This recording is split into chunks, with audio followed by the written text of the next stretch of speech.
Tengan un buen día. En esta ocasión hablaremos de las fuerzas intermoleculares y de los números de oxidación. ¿Pero qué son las fuerzas intermoleculares? Como consecuencia de la estructura que presentan las moléculas, se producen entre ellas diferentes fuerzas de atracción.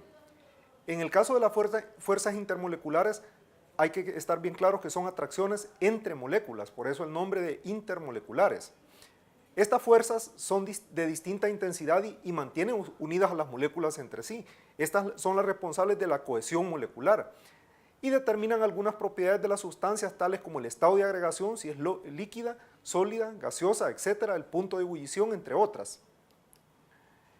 Las atracciones entre moléculas se llaman, como ya mencionamos, fuerzas intermoleculares. O sea, tenemos una molécula que está de alguna forma, crea un dipolo, forma un dipolo y atrae a la molécula que está contigua.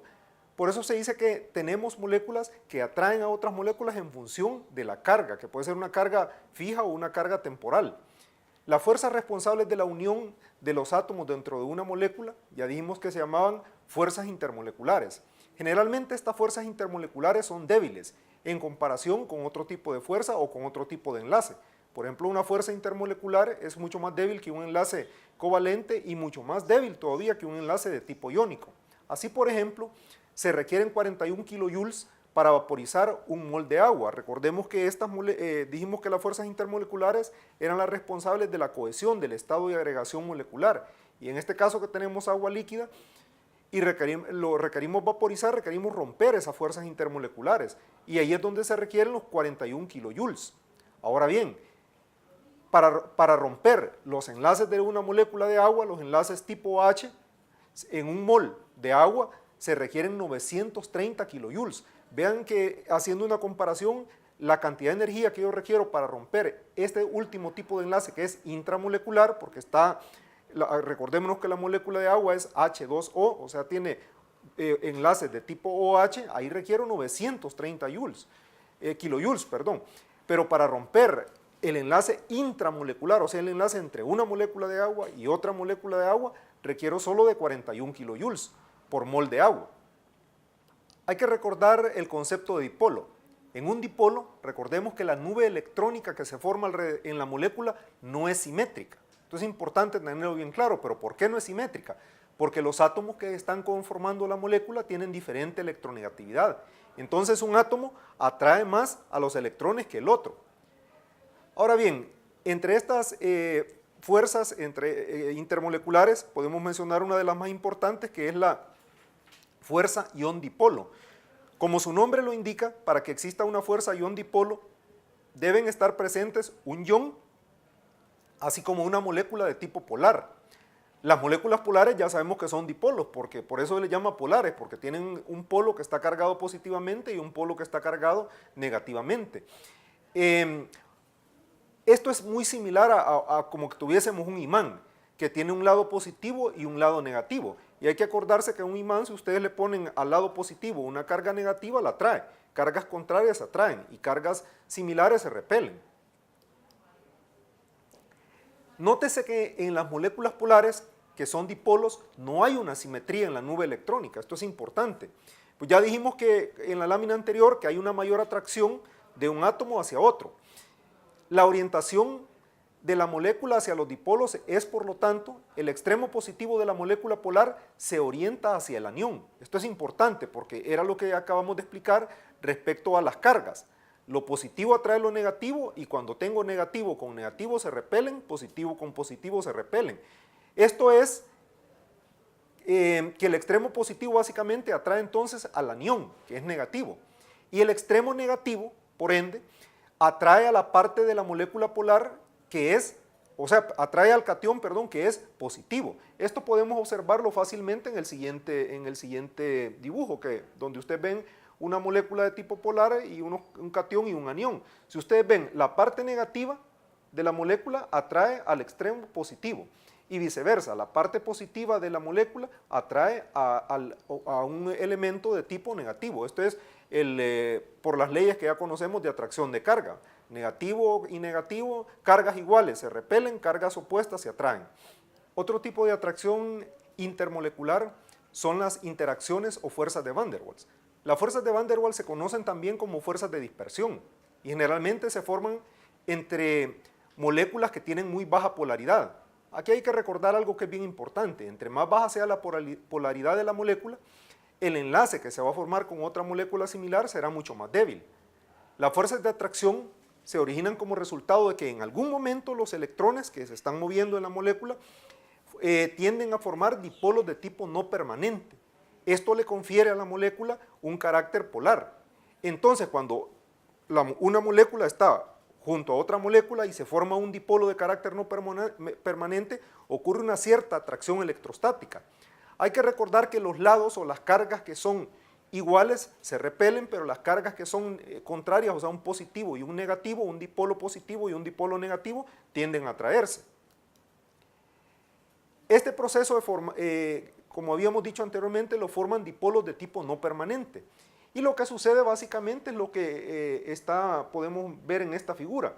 Cuando tenemos dipolos no permanentes que son de carga contraria, ejemplo, un dipolo que está cargado negativo con un dipolo que está cargado positivo, ocurre una atracción. Y así como tenemos una serie de moléculas que están contiguas, los positivos se van atrayendo con los negativos y viceversa. Entonces esto va formando una cohesión, una red de moléculas. Otra fuerza de atracción intermolecular son los puentes de hidrógeno. Esta es una que se estudia mucho en química, y básicamente los puentes de hidrógeno son un tipo especial de atracción intermolecular, que fíjense bien, existe cuando el átomo de hidrógeno de un enlace polar, sobre todo cuando está formando compuestos que tengan que ver con flúor hidrógeno, oxígeno hidrógeno, hidrógeno nitrógeno, y un par de electrones no compartidos en un átomo que sea electronegativo. Por ejemplo, flúor, oxígeno, nitrógeno de una molécula que está contigua o vecina. Una característica importante de los puentes de hidrógeno es que son colineares, es decir, que tanto el donador como el aceptor deben localizarse en un mismo plano. Este tipo de enlace es más fuerte que las fuerzas que acabamos de ver anteriormente, que las fuerzas de Van der Waals, pero por lógica son mucho más débiles que el enlace de tipo covalente y mucho más débiles que el enlace de tipo iónico. Veamos un ejemplo con la molécula de agua. ¿Qué ocurre en la molécula de agua? Los electrones del átomo oxígeno tienden a atraer los electrones de la molécula de agua, en este caso, que están formados por la parte donde está el hidrógeno, como nosotros podemos ver. Entonces aquí se forma el puente de hidrógeno, entre el hidrógeno y los electrones del oxígeno. Estas moléculas, este enlace es de suma importancia porque es lo que le da unas grandes propiedades, la mayoría de propiedades al agua. Ahora bien, cambiemos un poco de tema, hablemos de lo que es el número de oxidación. ¿Pero qué es el número de oxidación? Este es un número bien importante en la química. El número de oxidación básicamente es la carga aparente que se le asigna arbitrariamente a un elemento o a un ion, cuando se combina con otro elemento para formar un compuesto. Fíjense que este número está asociado, como ya vimos y hemos visto en clases anteriores, con los conceptos de valencia, capa de valencia, electrón de valencia, etc. Este valor está asociado, como ya dije, a los electrones que un átomo pierde o gana, o que utiliza para unirse a otro átomo para formar compuestos. Recordemos algo bien importante, que en un átomo o en una molécula neutra, eso es importante, la sumatoria de las cargas tiene que ser igual a cero, a menos que sea un ion, porque acordemos que los iones son moléculas o átomos que han ganado o perdido electrones. Veamos un ejemplo con el cloruro de magnesio. Fíjense qué interesante es esto. Bueno, lo vamos a ver más adelante, pero se los adelanto. Normalmente el cloro tiende a tener un número de oxidación de -1. Entonces, sé yo que en este ejemplo, el MgCl, la sumatoria de cargas totales me tiene que dar igual a 0, tal y como lo dice acá. Ahora bien, si yo sé que el cloro normalmente tiene una valencia de -1, y digo, bueno, ¿cuántas moléculas de cloro tengo ahí presentes? Tengo 2. Entonces multiplico 2, que es el número de átomos, que están presentes en la molécula, por la valencia, o por el número de oxidación, y entonces me queda -2.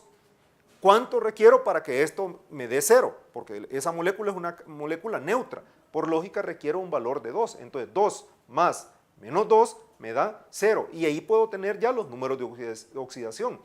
Yo sé entonces que el cloro está trabajando con -1 y el magnesio está trabajando con +2. Este es un ejemplo muy sencillo para que vean cómo es que se establecen o se determinan los números de oxidación.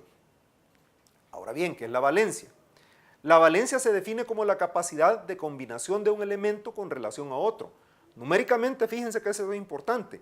El número o el valor es igual al número de oxidación, pero usualmente no se le coloca la carga. Hay que estudiar algunas reglas para asignar números de oxidación y esto es importante, son unas reglas muy sencillas y que nos van a ayudar en problemas posteriores. Primero, el estado de oxidación de un átomo individual en un elemento libre o natural, sin combinar, esto es importante, con otros elementos, es 0. Por ejemplo, si nosotros hablamos de un átomo de sodio, ¿cuál es su carga? 0. De uno de cobre, 0. De uno de litio, 0. De uno de calcio, 0. Ahora otro enunciado que debemos de tomar en cuenta para esto. En los iones simples, de tipo monoatómico o iones de un solo átomo, el número de oxidación tiende a ser la carga del ion. Por ejemplo, cuando tenemos el ion sodio +1, que es el que aparece por acá en el extremo de la pantalla, entonces, ¿cuál es el número de oxidación? Sería equivalente a la carga del ion. El oxígeno, que es -2, o a la 2 menos aparece ahí, entonces, ¿cuál es el número de oxidación? Pues -2. Esto es importantísimo tenerlo bien claro. Repitiendo, si tengo un átomo en su estado libre o natural, el número de oxidación, 0. Si tengo un ion, entonces, ¿cuál es el número de oxidación? La carga del ion. Esto es importante tenerlo bien claro. Esta regla, número 3, es importantísima porque en nuestro mundo el oxígeno y el hidrógeno son dos compuestos que se ocupan a cada momento. Y fíjense lo que dice, para el oxígeno, el número más común de oxidación que se ocupa es de -2. Y para el hidrógeno, el número de oxidación más común que suele tomar es +1. Esto es importante porque cuando tengamos una molécula que tenga oxígeno y que tenga hidrógeno, de entrada vamos a saber que el oxígeno puede andar el número de oxidación en -2 y el hidrógeno en +1. Ahora bien, los números de oxidación de todos los átomos deben de estar de acuerdo con el principio de conservación de la carga. Esto es importante. En las especies neutras, los números de oxidación de todos los átomos deben sumar 0. Esto, ¿qué es una especie neutra? Aquella que no ha perdido ni ganado electrones.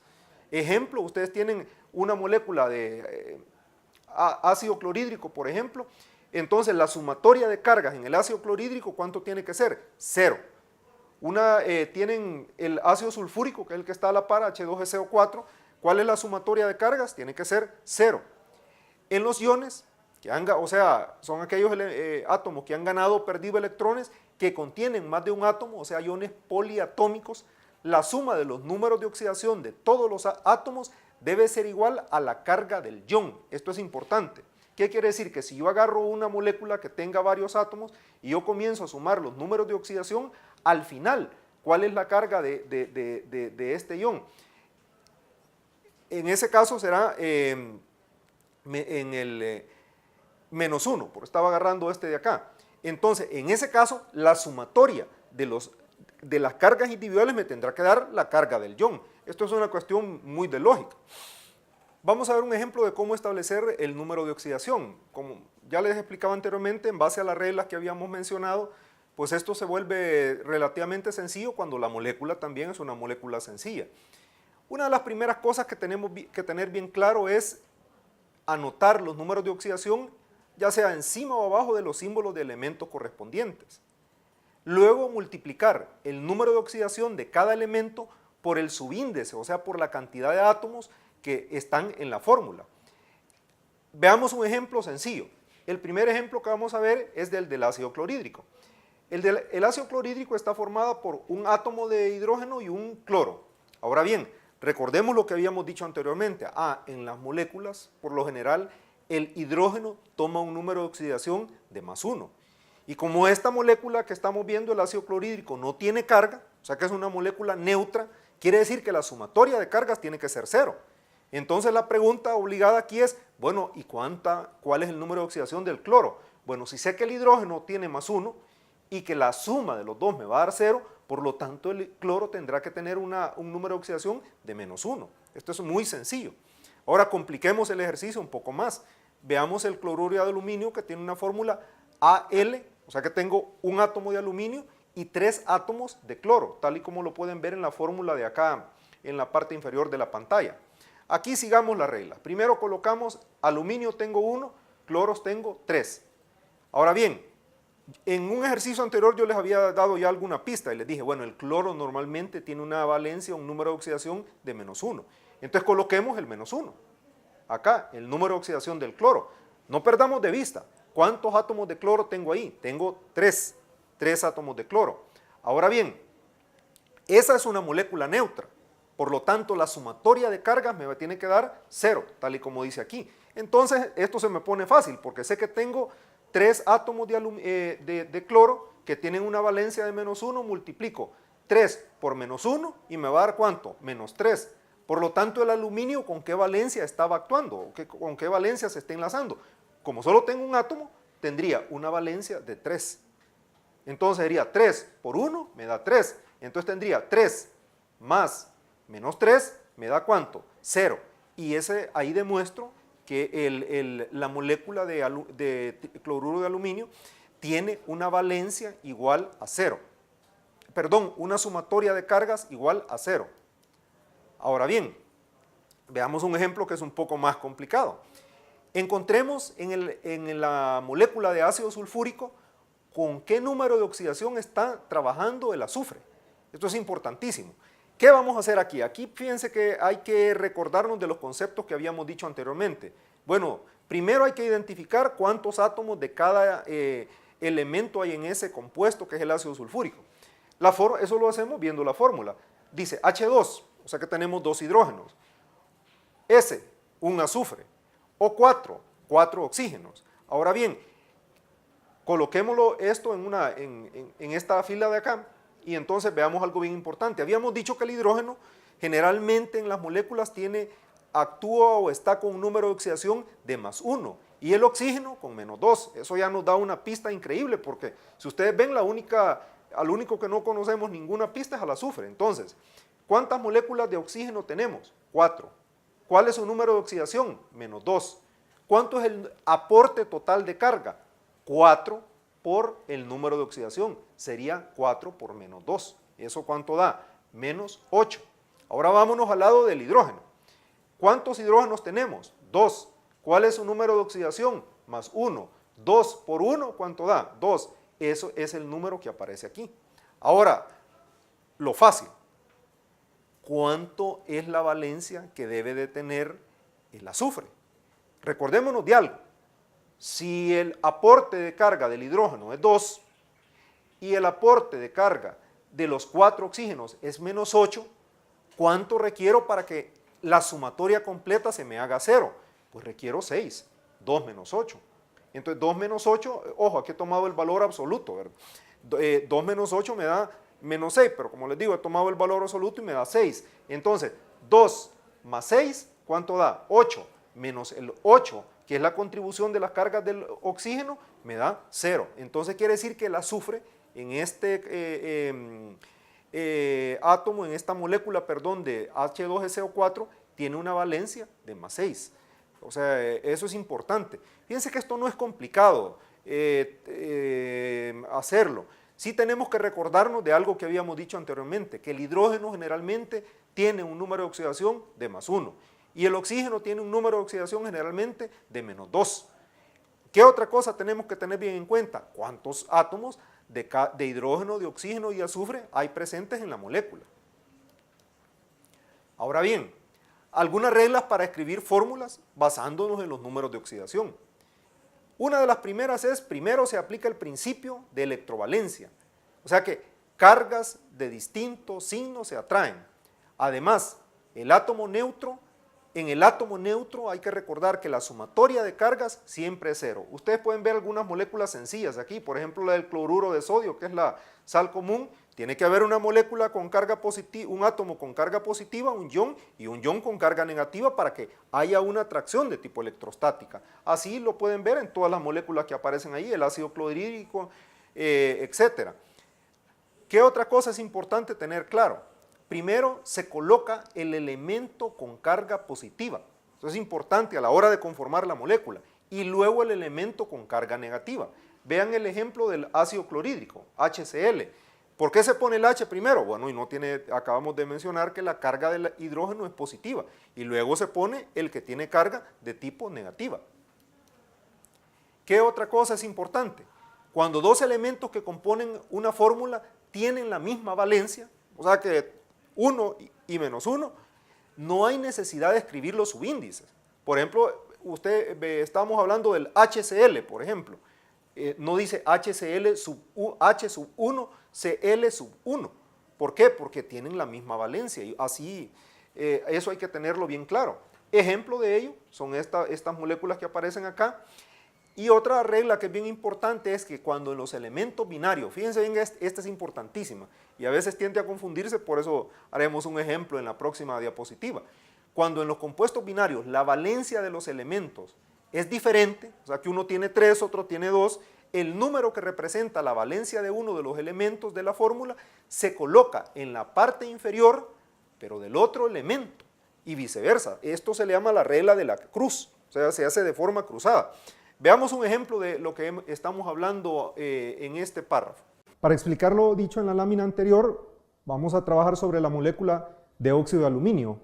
En esta molécula, el aluminio está trabajando con una valencia de 3. Ahora bien, el oxígeno en esta molécula, en la molécula de óxido de aluminio, tiene una valencia de más 2. Y el número de oxidación es menos 2. Entonces, para explicar la formación de la molécula es una forma bien sencilla.